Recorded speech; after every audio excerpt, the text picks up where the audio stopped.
They gave my sister a house key for Christmas.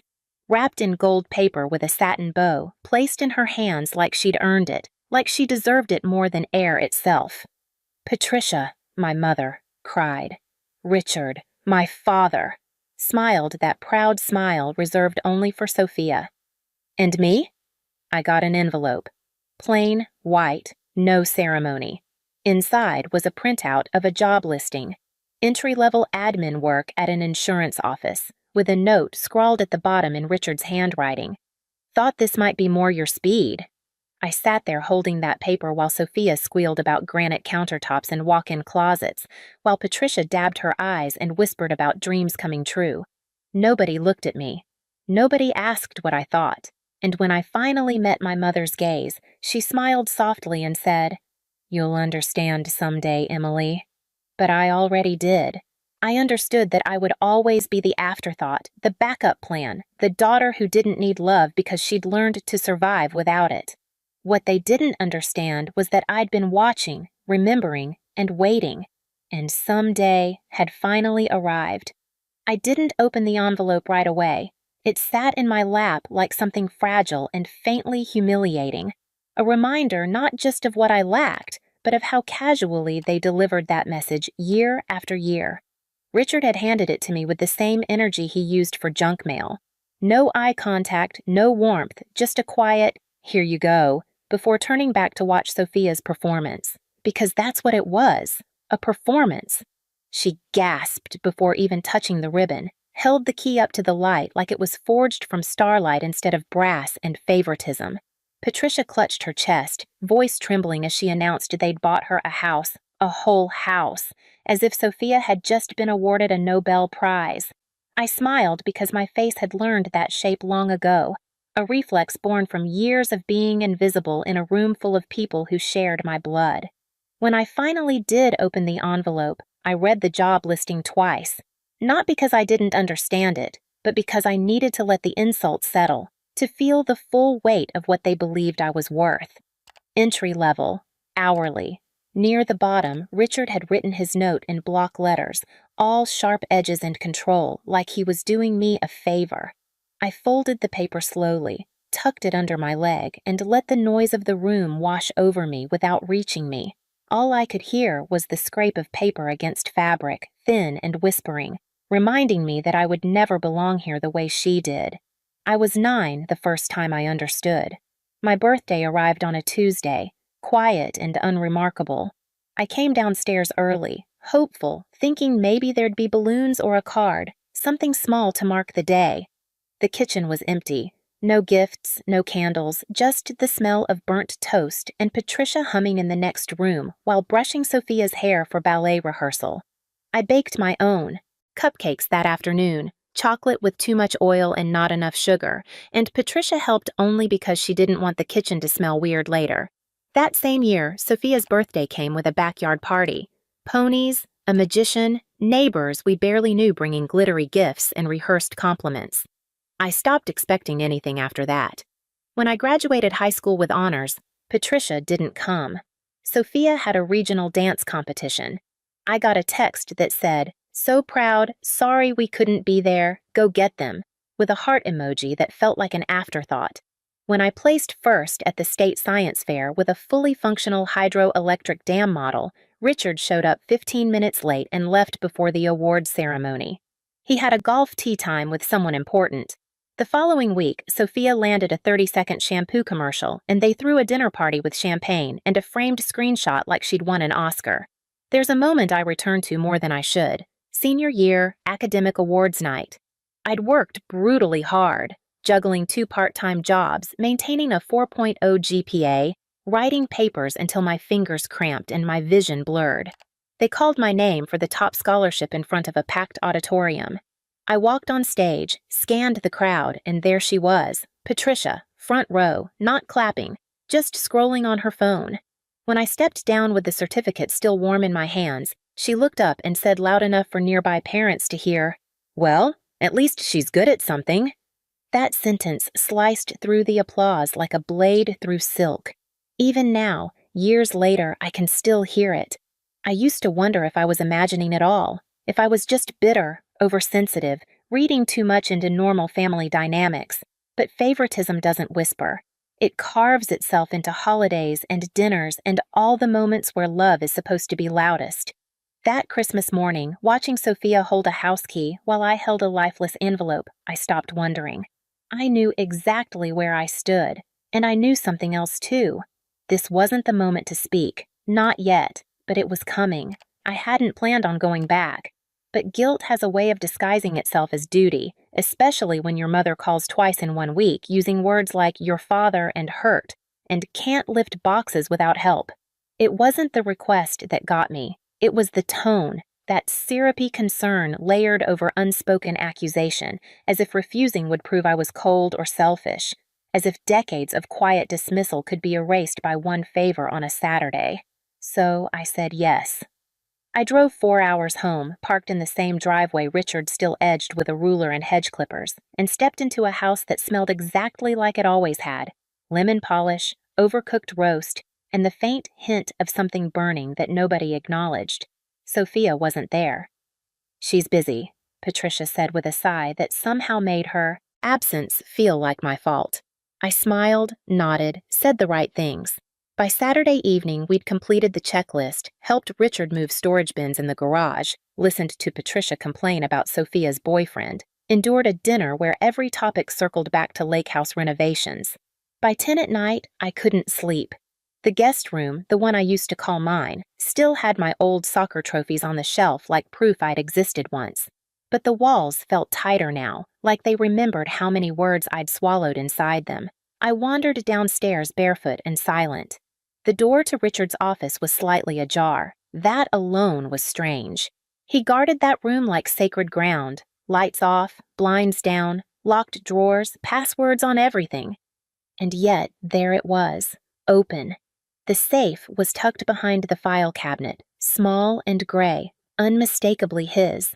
And for the first time in my life, the door hung loose. I should have closed it and walked away. I should have assumed it was a mistake. But something held me there, some quiet voice asking what they kept locked away from me that Sophia already knew. I knelt slowly, carefully. Inside were rows of manila folders, all perfectly labeled tax returns, property deeds, bank statements, some familiar, some new. I flipped through them in silence. Then I found it. A sealed envelope, plain white, marked in Richard's handwriting, to be opened upon death. My hands went still. Then I opened it. Inside was a will, not the one I remembered from years ago, when everything was supposedly split evenly. This one was different. My name came first. Next to it, a parcel number, a property I'd never heard them mention. At first I thought it was a mistake, but then I saw the next page, a deed purchased under my name years ago, and below that, a signed authorization transferring funds using my name. The signature was mine, but the slant was wrong. The curl in the capital E didn't match. My breath caught. Someone had forged my signature, and based on the bank activity attached, it hadn't happened just once. My name had been used, moved around like furniture in a room I wasn't allowed to enter. I didn't say anything that weekend. At breakfast the next morning, Patricia poured my coffee with her usual performative cheer, asked if I'd found a real job yet, then launched into a story about Sophia's new podcast idea, something about lifestyle branding and authentic influence. Richard barely looked up from his toast. I smiled, nodded, played the role they'd written for me decades ago. By noon, I was packed and back on the road, citing work obligations I didn't bother to fabricate. The moment I got home, I pulled my credit reports, every account under my name, every flag I'd ignored. It didn't take long. The house, my house, the one they'd buried under layers of silence, was real, purchased 6 years ago, funded through a trust tied to my Social Security number. But that was only the beginning. What followed was a tangled web of financial activity, quiet transfers between internal family accounts, reallocated funds, and at least one authorization bearing a signature that wasn't mine. So I called someone I trusted, a lawyer friend from college who specialized in estate structures. I didn't give her the whole story, just the documents. She called back 2 days later, voice calm but words sharp. Emily, if you wanted to pursue fraud, you'd have a case. But that's not what you want, is it? She was right. I didn't want revenge. I wanted clarity and then control. So we started digging, quietly, carefully. What emerged over the next few weeks was almost absurd in its irony. On paper, I was wealthier than I'd ever imagined, not extravagantly so, but meaningfully. The house, a small investment account I didn't know existed, and ties to a family holding company used to shelter assets during one of Sophia's business ventures. The lake house was the most damning detail. That house, their pride, their retreat, their legacy, the place they'd spent every summer for 20 years, had been secretly mortgaged 3 years prior to fund Sophia's failed skincare line. They'd tried to fix it quietly. Richard likely believed he could repay it before the bank came knocking, but he couldn't. By the time I found the deed, the house was already flagged for auction. And that's where it got interesting, because I bought it. Not directly, not as Emily Carter. I set up a shell LLC, used my lawyer as a proxy, and submitted the purchase anonymously through a holding agent. It was legal, clean, undeniable. The paperwork took weeks, but when it was done, I sat there with a deed in my hands, and for the first time in my life, I owned something they wanted. It wasn't about the house. It was about history, about breaking a cycle, about making it unmistakably clear that I had seen every inch of their neglect, and I'd chosen, for once, not to absorb it. They still didn't know. Patricia kept texting about Christmas, asking if I'd be home, if I could bring wine, if I'd heard about Sophia's new boyfriend who worked in tech. Richard emailed me another job listing with the subject line, something with stability, as if I were still the lost child who needed his guidance. And I said nothing, because silence, when it's yours and not forced upon you, isn't weakness. It's power waiting for the right moment. I thought about telling them immediately, about calling and delivering the news over the phone just to hear the pause, the intake of breath, the scramble for words that wouldn't come. But that felt cheap, reactive, like I was still seeking their approval in some twisted way. No, this required presence. It required them to see my face when the truth arrived, to understand that this wasn't impulse or bitterness, but something far more deliberate. So I waited. I responded to Patricia's texts with polite acknowledgments. I thanked Richard for the job listing and said I'd consider it. I played my role one. Last time, the dependable daughter, the one who showed up, the one who never caused trouble. And while I played that role, I watched the calendar counting down the days until Christmas, until the moment when I would hand them a gift they'd never forget. The irony wasn't lost on me. They'd given Sophia a house key wrapped in gold, a symbol of arrival, of having made it, of being worthy of investment. And now I was about to give them something wrapped in truth. The deed to the one place they valued most, signed in my name, purchased with clarity they'd tried to bury. My lawyer asked me once during those weeks if I was sure, if I understood that this might fracture the family permanently, if I was prepared for the fallout. I told her I was, because the fracture had happened years ago, long before I found that safe, long before I discovered the forged signatures and hidden properties. It happened the first time Patricia didn't show up to my graduation, the first time Richard handed me a job listing instead of encouragement, the first time Sophia received applause for existing while I received silence for succeeding. They'd drawn the lines. I was just finally acknowledging them. And when Christmas morning came again, I would be ready. Not with anger, not with bitterness, but with something far more powerful. The quiet certainty of someone who'd finally stopped waiting to be seen and decided to make herself unforgettable. Christmas came again, as it always did. Same wreath on the front door, same chipped reindeer mugs in the kitchen, same fireplace burning just hot enough to make the air feel dry but not warm. It was all so familiar, it felt fake. Sophia was already there, dressed in a new cashmere set, hugging herself like the room owed her applause. Richard stood by the mantel with his usual mug of coffee, eyes scanning the room like he was doing inventory. Patricia floated in and out, humming carols off-key and asking no one in particular if the cinnamon rolls were done enough. I placed my gift under the tree without a word. Plain white box, no ribbon, no glitter, no tag. Just wait. We went through the morning motions. Sophia opened a designer handbag and gasped on cue. Patricia cried. Richard chuckled. There was a toast to new chapters and dream homes. I nodded, sipped coffee, waited, and then it was my turn. I handed the box to Richard gently, like it might break. He lifted it with both hands, surprised by how light it was. Smiled like he already knew it was nothing important. Sophia giggled. Probably socks, she said. Richard opened it slowly, not because he was cautious, but because he was indifferent. He peeled back the lid, saw the envelope sealed in wax. For a moment he hesitated, then broke the seal and unfolded the papers inside.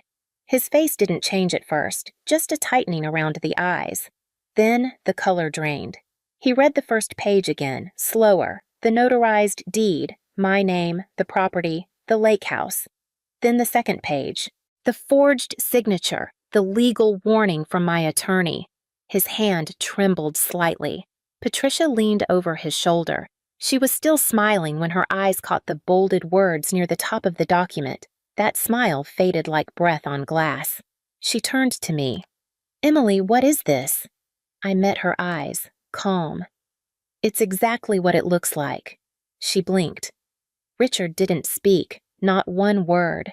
Patricia looked back down at the paper, then at him. Her mouth opened, closed, then opened again. You didn't tell me. It wasn't a question. Her voice cracked, not loudly, not theatrically. It broke the way bones do, clean, irreversible. Sophia clutched her purse tighter as if it could shield her. She glanced around, confused. No one explained. No one moved. The silence in the room thickened, dense and slow, like syrup spilled across carpet, uncleanable. I stood up slowly, smoothing the hem of my sweater, and said it lightly, like I was thanking them for breakfast. I won't be sharing the lake house, not this time. There was no reply, not even a nod, just the sound of paper shifting in Richard's hands as he tried and failed to make the words mean something else. Patricia took a step back from him like space might soften the betrayal. Her gaze darted between the papers and his face, and in that moment I realized it wasn't just the truth I had delivered. It was the end of a performance they'd rehearsed for years, and the only person who hadn't missed their cue was me. By evening, the snow had started. Soft, steady flakes drifted down in the kind of silence only winter understands, where the air doesn't just fall quiet, it settles. I sat in an old armchair near the window of the lake house, my lake house, a blanket around my shoulders, coffee cooling slowly beside me. No music, no voices, just the faint creak of wood as the wind moved across the siding. The place wasn't glamorous. It needed new floors. The chimney smoked when it shouldn't. The thermostat clicked 3 times before doing anything useful, but it was mine, and no one had handed it to me. I didn't feel triumphant. No part of this felt like victory. It felt like release, like finally exhaling after holding my breath for years without realizing it. I didn't know if they'd reach out, if Patricia would call with voice heavy and regret carefully timed, if Richard would send one of his articles clipped from the local paper pretending nothing had happened, if Sophia would send a meme pretending we were still close. Maybe they would. Maybe not. I no longer cared. The snow kept falling, slow and certain. Funny thing is, now that I finally own the one thing they cherished most, I don't even want it. But I needed them to know I could take it, just like they took pieces of me year by year, wrapped in silence and called it love. If you've ever left a room and never looked back, just leave a single dot. I'll know you were here.